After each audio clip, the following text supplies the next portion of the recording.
A city street in Asia. Police are baffled by a gruesome scene.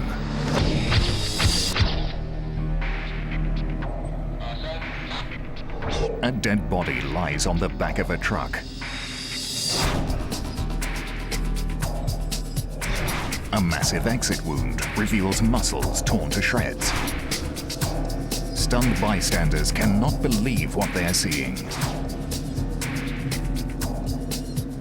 All they know is that a whale has exploded in a street.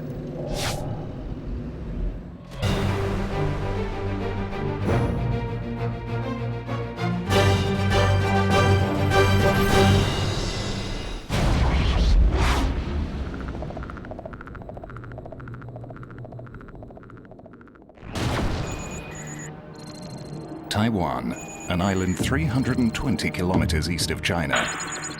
On the southern coast of the island lies the city of Tainan. January the 26th, 2004, 6:30 a.m., and the city is just waking up.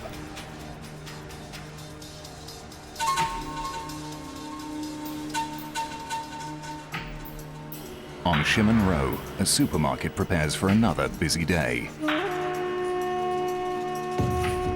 Just outside, a man rests after a big night out. A truck driver makes his way through the city streets, carrying an unusual load.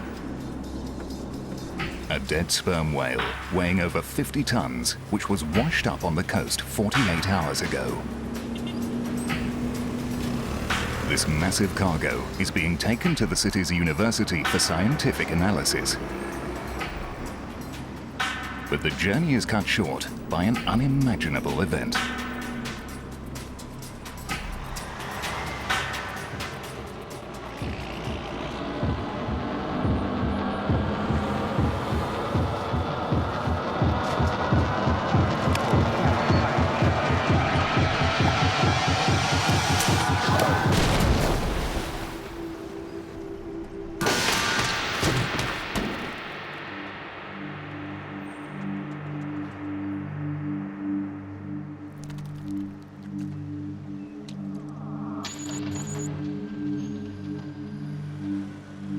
Large parts of intestine, chunks of blubber, and liters of blood have exploded out of the sperm whale.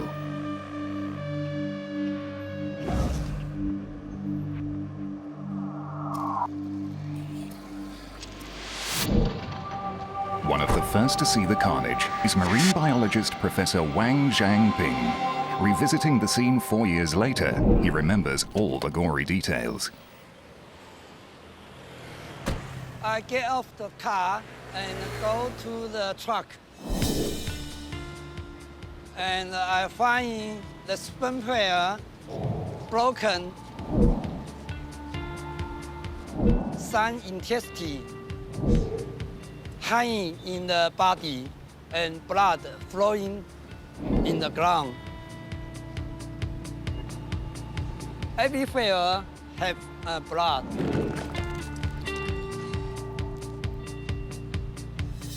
White car became red color.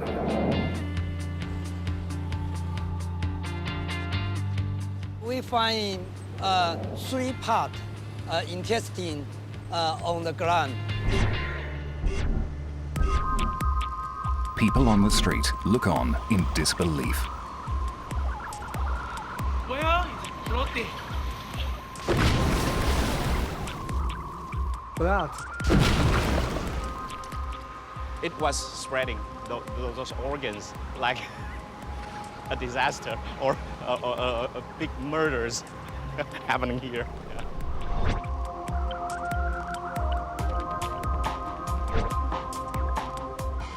It's just like a horror movie. This whole window is blood. Most amazing thing I saw was all these blood and guts throwing along the road, really red, bloody mess. Eyewitnesses are overwhelmed by the stench of rotting flesh. I would never forget the smell in my lifetime. smell very, very disgusting. It's like tons of fishes death on the road. Tons of fishes. Yeah. 长17公尺、重达60吨的抹香鲸就这样在台南市西门路口 Local 当 news 场爆 cameras 裂。 quickly 这 arrive 是 on the 血水和 scene, 内脏 capturing 波及了超商 surreal 前的骑 images. 楼，还有停在一旁的车辆，工作人员忙着清理脏兮兮的路面。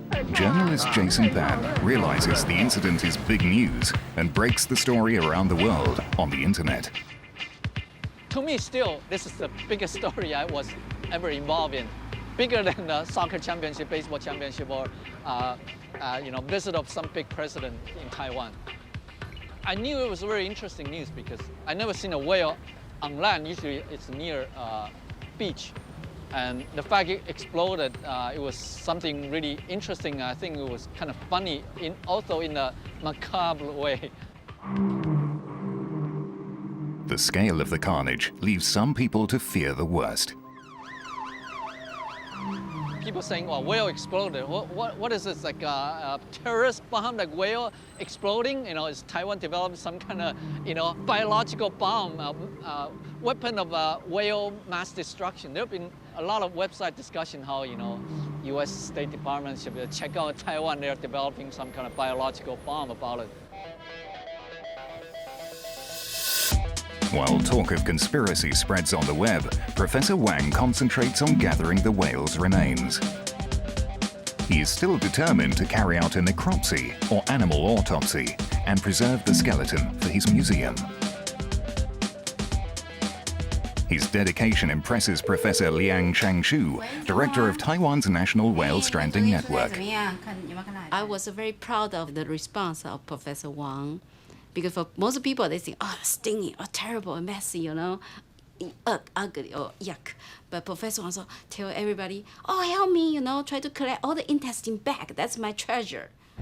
What he care about is his specimen, those the dirty and messy intestine he want to collect back. Wang's priority is retrieving as much of the whale as possible. The city's priority is limiting a potential health hazard. As a massive cleanup begins, the press follow the whale to its final destination, kilometers away from Shimonro, where photographers capture even more gruesome images.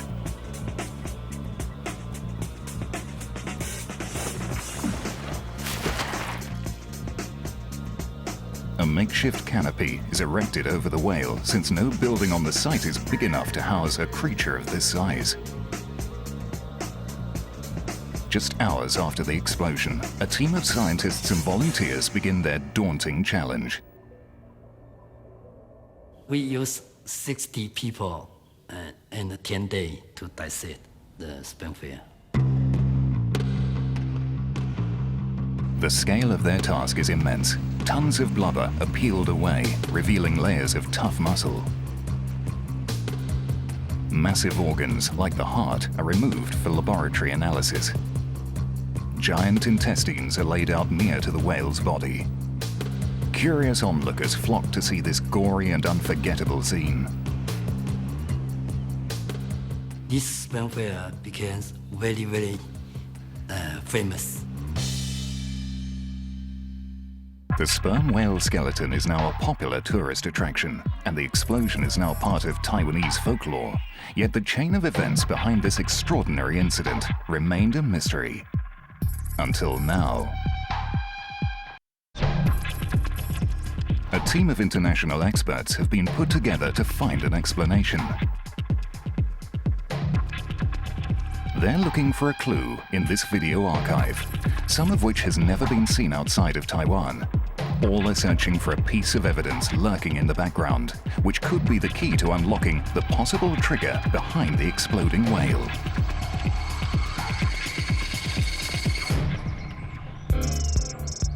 Liverpool, England. Veterinary pathologist Julian Chantry looks at the grisly aftermath of the explosion. It's incredible, yeah, it really is. You just wouldn't have expected that to happen.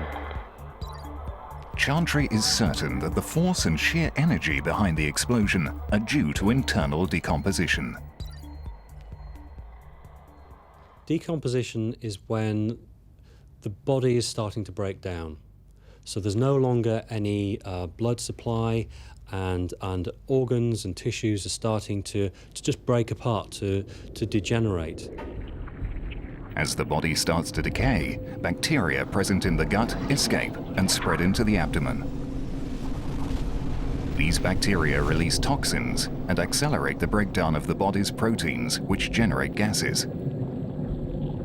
As these volatile gases increase, they create pressure in the abdomen, causing the body to expand.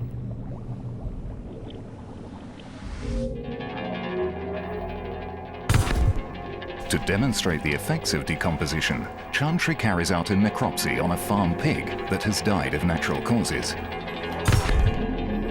It may be smaller than a sperm whale, but the manner in which animals decompose is essentially the same in all species. So we've got this pig, and it's died 3 days ago, and since then it's been rotting. The skin is becoming discoloured because you've got an escape of bacteria, and they're spreading away from the gut then into the surrounding tissues and creating this green-blue coloration of the skin. As a byproduct, they're giving off gas as well. The biochemical reactions that produce the gas are at work in all of the pig's organs, especially the stomach and intestine. You heard the release of gas there. And this is a very small-scale model of how it would be in the whale. Obviously, the whale is many hundreds of times bigger, and the pressure buildup will be correspondingly greater. There would undoubtedly have been a buildup of gases inside the sperm whale. But is this natural process capable of causing such destruction? The whale's body parts strewn across the road tell a story of a violent explosion. Something must have detonated it, but what was the trigger? There must be more to this mystery than decomposition. Other factors never before investigated that help explain why the sperm whale in Taiwan blew up.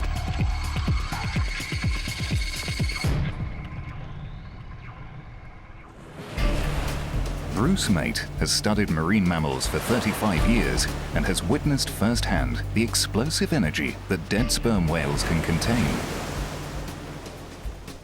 In 1979, Mate was called to help remove a dead sperm whale that had washed up on a beach in Oregon.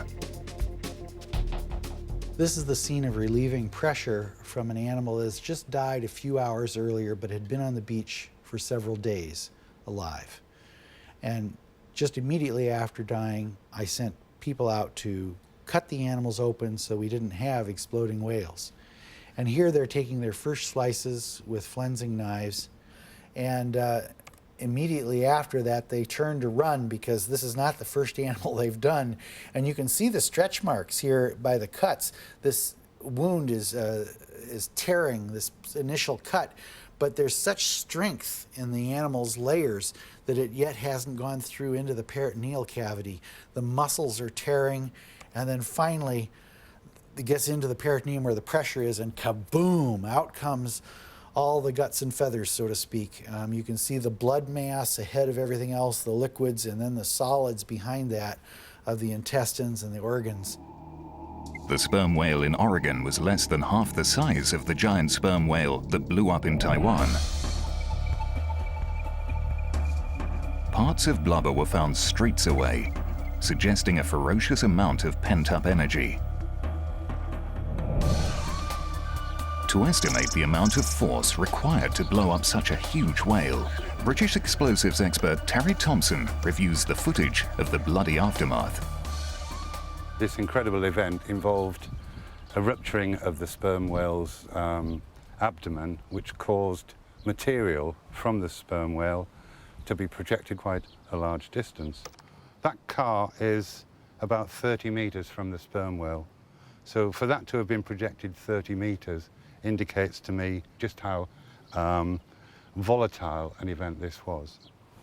My estimation of this would be, it would be the equivalent to between 2 to 5 pounds of TNT equivalent explosives would have caused similar damage.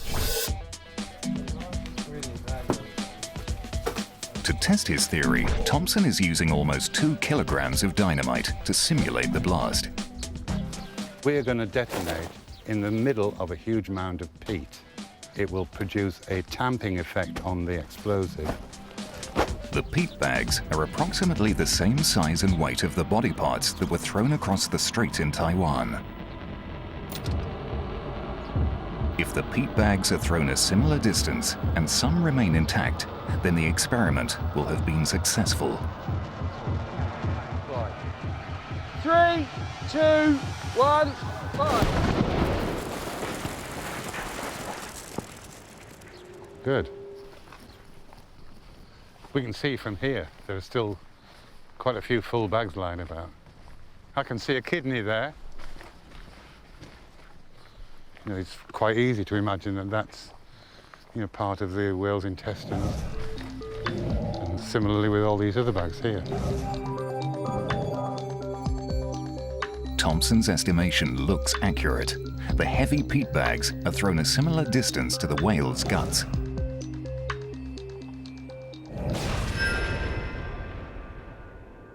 If anybody had been unlucky enough to be standing immediately adjacent to the vehicle when that happened, they would have suffered quite serious injury, perhaps even death.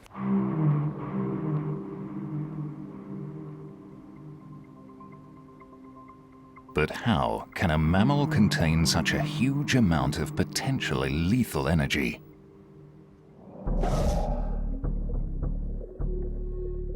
The sperm whale is an animal of extremes, uniquely adapted to resist massive amounts of external pressure exerted by the crushing ocean depths, where it dives for its food. Underwater, the planet's biggest predator can dive to an incredible 2,700 meters, way beyond the range of many military submarines. The human body would be totally crushed at a fraction of that depth. But as an evolutionary byproduct, the very physique that keeps the crushing pressures out also keeps mounting internal pressures in. The same tissues that prevent them from being squashed from external pressure are the pressures that hold in this decomposition of gases. And when they're relieved quickly, it can be quite explosive. Given the exceptional tensile strength of the sperm whale, something must have weakened its almost indestructible exterior. The evidence shows that the vast amount of gore was jettisoned from the back of the whale.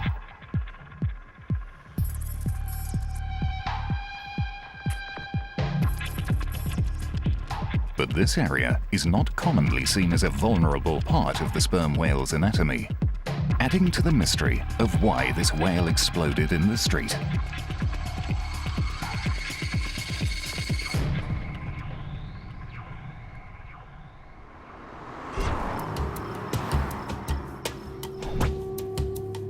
Marine scientists Paul Collins and Francis Galland study video footage of a giant sperm whale that exploded in a street in Taiwan. They are both intrigued by the location of the giant exit wound. And it's interesting, the break occurred almost along the center of the spine, the back, which is a very unusual spot for it to break and blow open. That's where you've got the backbone and a lot of musculature that holds all the organs in. So if the animal was completely intact and going to explode, you usually would see it blowing out of the belly, where there's more pressure from the guts and it's a weaker body wall, or out of the mouth. So I'm assuming there must have been something that compromised the back of the animal there. So, what could have possibly damaged this section of the sperm whale? The experts look at video footage captured 48 hours before the explosion, when a strange object is spotted in the water near an oyster farm 80 kilometers north of Tainan. It is a gigantic sperm whale, and it appears to be alive. Fishermen see its tail, known as the fluke, moving in the water.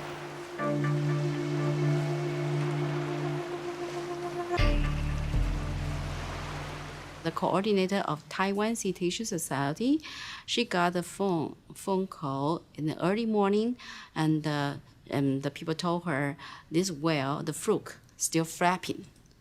Okay, that's the message she reported to me.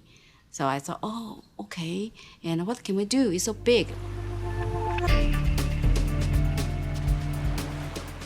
The whale becomes an urgent priority, and Professor Wang is in charge. When I hear the news, I'm excited and surprised.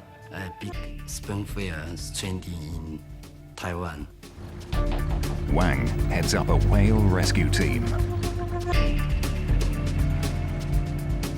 But when they arrive at the scene, they discover the whale is dead. There are no obvious signs of the cause of death, and the carcass looks relatively fresh. In the water, the dorsal hump section, from where the guts and blubber exploded, looks intact, suggesting the damage may have occurred after the sperm whale died.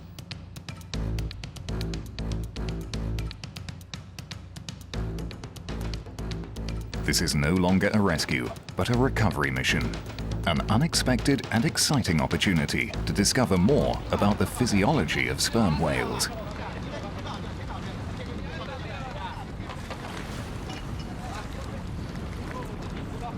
Professor Wang must decide what to do with this giant specimen. It was the biggest sperm whale I ever seen. Wang is given the green light to retrieve the whale from the water, carry out a full post-mortem, known as a necropsy, and preserve the skeleton at the University Museum in Tainan. The whale's death is a rare opportunity to learn about one of the planet's most impressive creatures.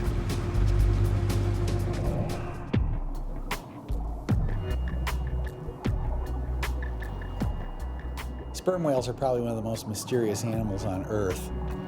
They live at depths of down to a mile deep. They swim for over 45 minutes on a single breath. On average, they come up and take 7 to 10 minutes to recharge their oxygen debt. They're feeding on deep water squids in virtual total darkness, so there's a lot of great mystique about sperm whales. Sperm whales are the giants of the sea, the largest predators on the planet.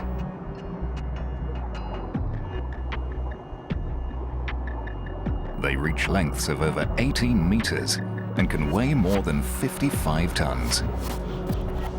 Their brains, which weigh over 7 kilograms, are the largest of any animal on Earth. Sperm whales are found in every ocean in the world, yet their trademark fluke, waving on the surface of the water before they dive, is rarely seen. So the opportunity to study one of these incredible mammals is exceptional.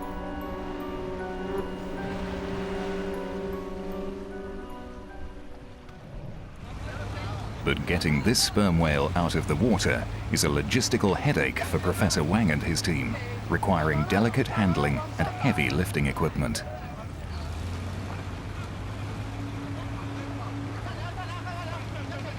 Responding to large stranded whales is a problem around the world. Marine scientists Paul Collins and Francis Gulland have worked extensively with stranded marine mammals off the coast of California. Every time you have a dead whale, it's always a problem to figure out where are you going to necropsy it, how are you going to cut it up, what are the logistics. I think all of us that work on large dead whales, we're always so interested in the animal itself and finding out why it died, in looking at all the extraordinary organs and massive heart, that you get caught up in it, and so you're excited, interested, usually working against time, so you don't think about how hard it is. It's only the next day when you wake up in the morning and you can't actually move that you realize that it was hard work. Our excitement level goes up if it's something that we haven't seen before. or if it would make a great addition to our research collection or for possible public display, yeah, definitely the excitement goes up. And you do whatever you have to do in order to try to retrieve the animal or retrieve the material out of the animal. In some cases, it's carving it up and harvesting the material right there on the beach. In other cases, you can't do it on the beach. You have to bring the carcass back to where you can work on it. It is hard enough performing a necropsy on a beach and then removing the body parts. But in Taiwan, the sperm whale was stranded in an ocean oyster farm, an impossible location for scientific research. Wang has no choice but to hoist the whale out of the water and transport it to his university in Tainan City. But could this difficult procedure have backfired on the professor, damaging the dorsal hump and creating a weak point which would be ripped apart less than 24 hours later? Paul Collins examines the sperm whale being lifted by its fluke. If you lift it by the tail stalk, that's a huge amount of weight on the whole vertebral column. That can potentially cause additional breakdown of tissue and bones and other things internally. It may begin to rip and tear muscle, might even begin to rip and tear some of the fibers within the blubber layer, and that may be potentially a contributing factor to that point at which it broke. Out of the water, the whale is no longer weightless, and the chains around the fluke strain to support its 56-ton mass. This puts enormous stress on the vertebrae, right by the dorsal hump, stretching the skin and the blubber to what could have been breaking point.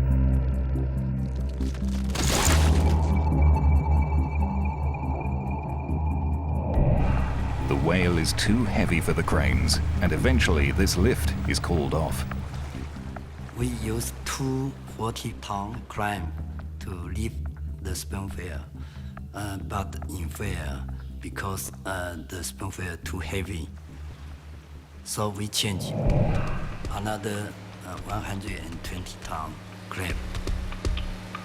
13 hours since the recovery operation began, the greater lifting capacity of these giant cranes is finally successful. When the sperm whale lift out the water, we are very happy. And the sheer size of this magnificent animal can now be fully appreciated. Sometimes it's hard to tell people, how big. If you tell, oh, the whale is 10 meters or 12 meters, people say, oh, yeah. But once you get close to that creature, you just feel, you compare how little you are and how big is the whale. And then I think most people, they will have some special feeling. And it is suddenly clear to Professor Wang why it was proving so hard to lift. When the sperm whale in water, most body under the water, I imagine just 20 tons. But after we lift it out, we find it more than 50 tons. This sperm whale is the biggest one in Taiwan ever stranded. The subsequent attempts to lift the whale could have put even more stress on the dorsal hump area. And the positioning of the cable wrapped near the tail section of the whale could also be a key culprit. Oh, here's the photo that really tells the story. There are 2 cranes and there are only 2 wires suspending the animal. You can see the forward cables cutting into the head quite a bit, but there's no pressure there. You really have to get back into the area where there's a body cavity. But the other cable is suspended exactly where the blowout occurred. Mate believes these cables could be responsible for the weak spot on the lower part of the sperm whale's spine. These are the vertebrae of a minke whale, but it demonstrates the point that you have these processes that the muscles attach to in the back. And when a cable goes around an animal is cinched down tightly, there's the opportunity for it to come down between the vertebral elements and cut through some of the important integument that might make that a likely place for pressure to leave the body. And particularly at the back of the animal, behind the dorsal hump, where it's already the thinnest part of the body. Damage to this area from the cable lifting and the original lift at the wharf may have been what made that area weak to blow out in the back. They had a hold of a time bomb. Could these cables have caused enough stress on the dorsal hump to trigger the bloody events at Shimon Row? Or are there yet more pieces in this puzzle which might explain the cause of why this enormous creature exploded in the street?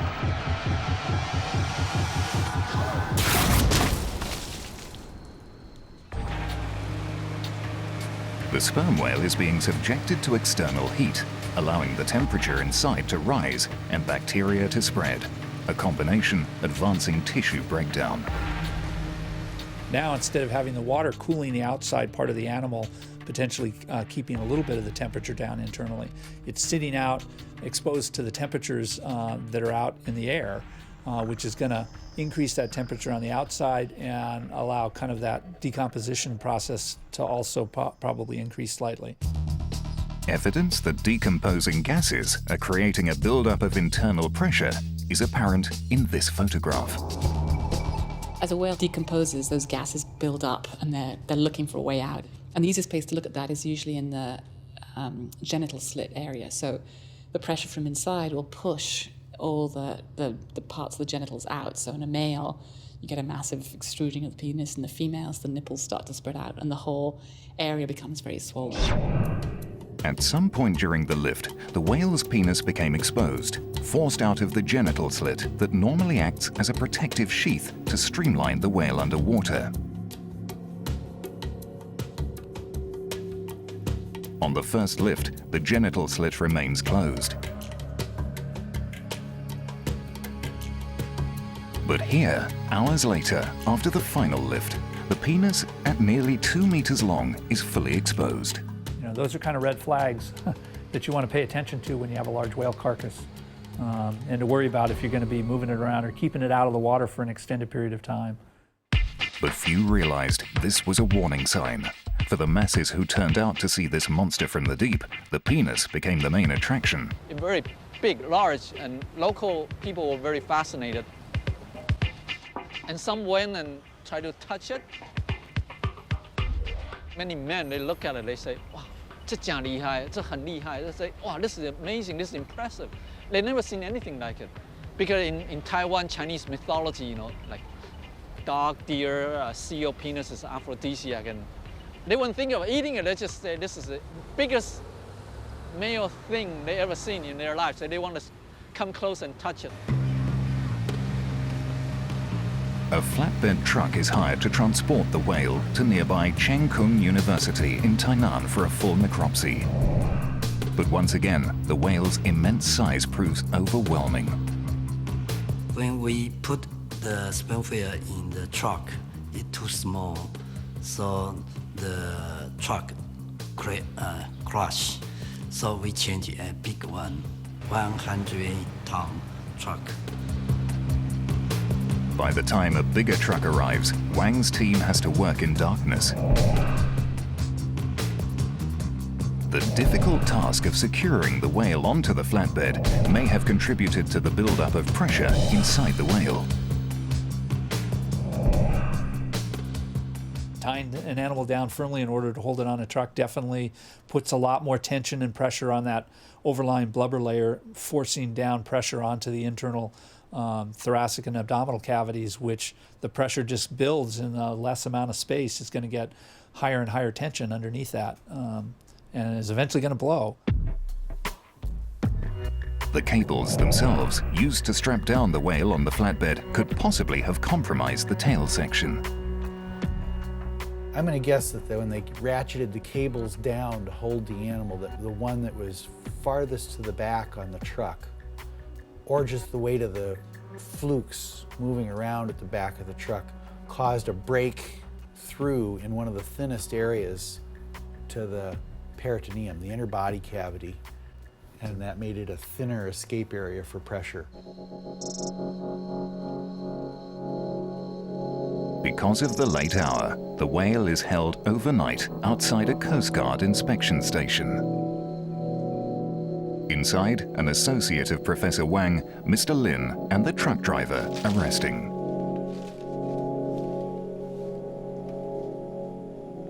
But their break will be short-lived. We heard a swah.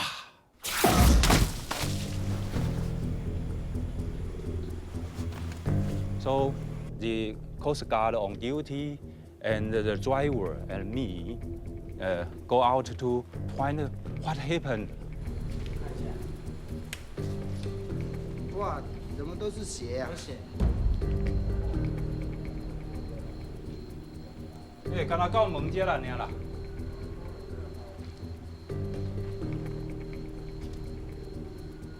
On the surface, there is a blood with water sprayed like a fan-like, and distributed very evenly. 该冇見啦。Walk in. And we realize the blood and water come from the blowhole.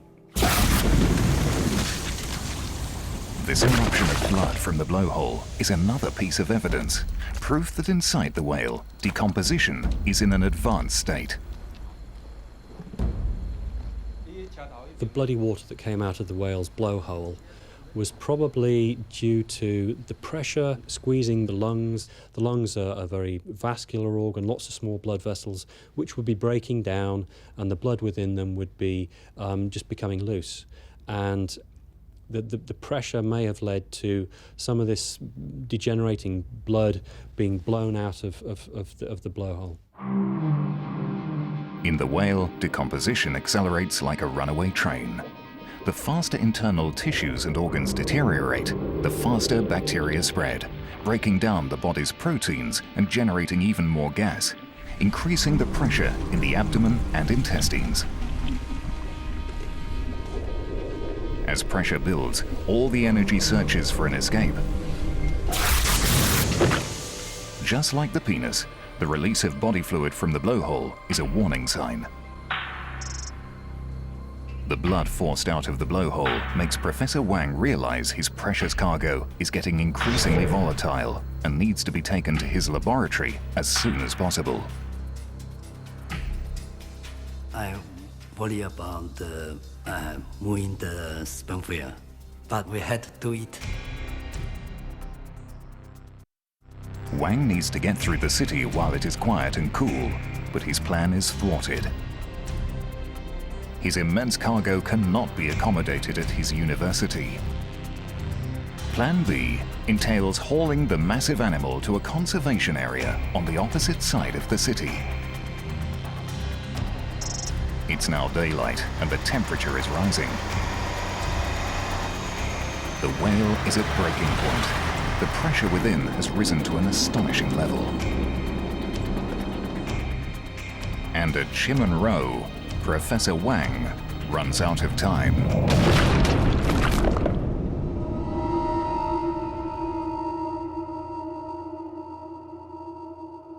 These extraordinary images of the exploding whale seem to be a result of a bizarre chain reaction. The damage to the tail section of the whale, being out of the cool water, allowing internal temperature to rise, and the cable strapping down the whale, adding even more stress to the dorsal hump.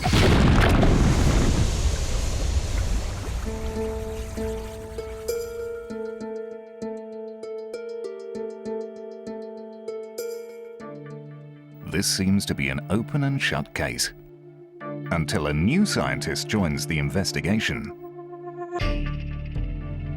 An expert with a brand new brief that has not yet been considered.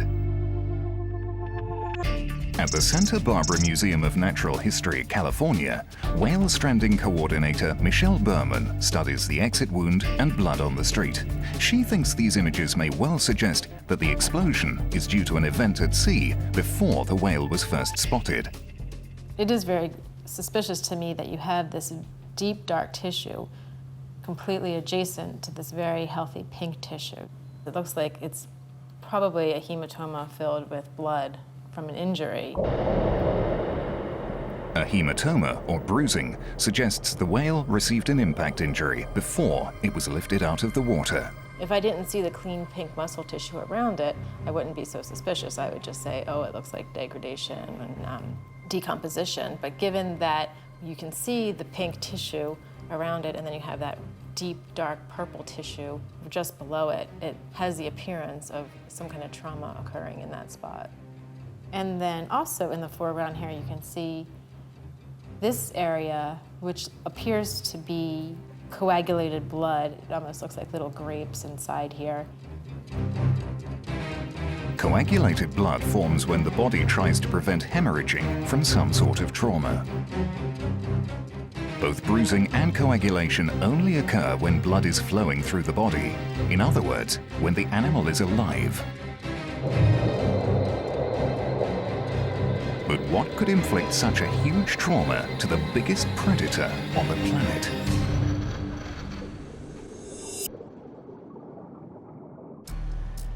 The investigation into why the whale exploded has a new theory: trauma inflicted while the mammal was still alive.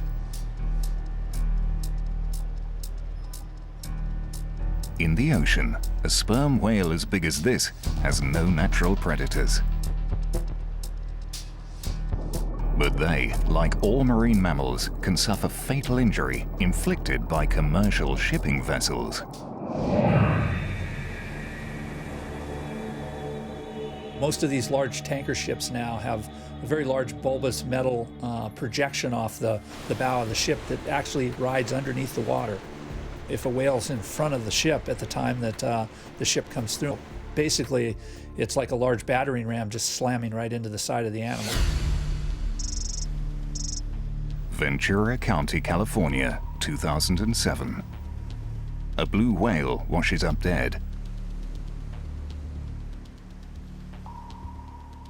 Michelle Berman coordinates a team sent to perform a necropsy. The cause of death is ship strike. The photos of the blue whale's tissue damage are similar to photos taken of the exploding sperm whale in Taiwan. This shows inside the body cavity, just to orient you. These are 4 of the broken rib bones sticking up here. The point of impact is probably directly on this area. The bow of the boat probably hit directly here, and you can see this darkened, deep, dark purple tissue. Looks very similar to the muscle tissue hanging off of the sperm whale, all an indication of trauma to that area. And down in the base here, you can see all of this coagulated blood, very similar in appearance to the blood of the sperm whale that was on the streets. The similarities in the 2 injuries are striking. But of all the marine mammals, sperm whales have a capacity to avoid ship strike. Sperm whales, more than most other species, make their living with their ears. They are very acoustically aware animals, and their sonar signals are broad-banded, and they're listening to all kinds of frequencies and delay responses in order to visualize their environment and hunt successfully. No matter how good their hearing, sperm whales may at times be less aware. New evidence suggests sperm whales are most at risk whilst recuperating on the surface of the ocean after a deep dive. Dr. Luke Rendell captured these extraordinary images while studying sperm whales off the coast of Chile. The first phase of this footage shows what a sperm whale normally does when it's alert. As we get close alongside the boat, this whale reacts. There it goes. It does what we call a banana. Bends its body like that in preparation for moving around. Rendell's theory, backed up by these images, is that sperm whales sometimes sleep after deep dives. These guys coming into shot now don't respond at all. And you can see some of the animals are vertical, hanging vertically in the water. This is the characteristic posture of what we think they're doing is basically sleeping. So obviously they're very vulnerable to being struck during that time. This behavior has never been documented before and provides evidence that a ship could easily hit a sperm whale. The world's oceans are busier than ever with boat traffic, meaning that marine mammals are increasingly vulnerable. are simply feeding in the shipping lane. So it'd be like you sitting eating a hamburger in the middle of a motorway. When a ship's moving forward, the noise of the ship's at the back, and the ship itself forms an acoustic shadow ahead of it. So it's less likely that a whale is going to hear the ship if it's right on the front beam of the oncoming ship. If you're in an area of high shipping, you get this kind of acoustic fog, which is just all the noise that the various ships that are putting in. Trying to pick out an individual source, an individual ship during that time, it would be very, very difficult. The Tainan sperm whale was found near some of the busiest shipping lanes in the South China Sea, and during the sperm whale's necropsy, Professor Wang found evidence supporting the ship strike theory. I find the bone protect the spinal cord is broken.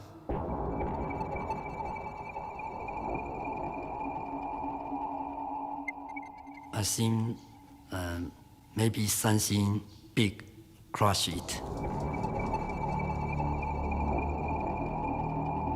The ship strike theory sheds new light on the mystery of why the sperm whale blew up in the street. A blunt blow from the bow of a ship to the back of the animal would have caused severe internal trauma, causing a weak point in the dorsal hump area without any signs of external damage. The discoloration of the muscles and tissues in this section is very similar to the confirmed ship strikes of blue whales in California. Combined with the recovery operation, cables cutting into the dorsal hump area and cables strapping down the whale too tightly on the flatbed truck would have made this weak point even more vulnerable. A ship strike at sea seems to be the main culprit. But all these components are likely accomplices, triggering this bizarre and extraordinary explosion that the people of Taiwan and Professor Wang will never forget.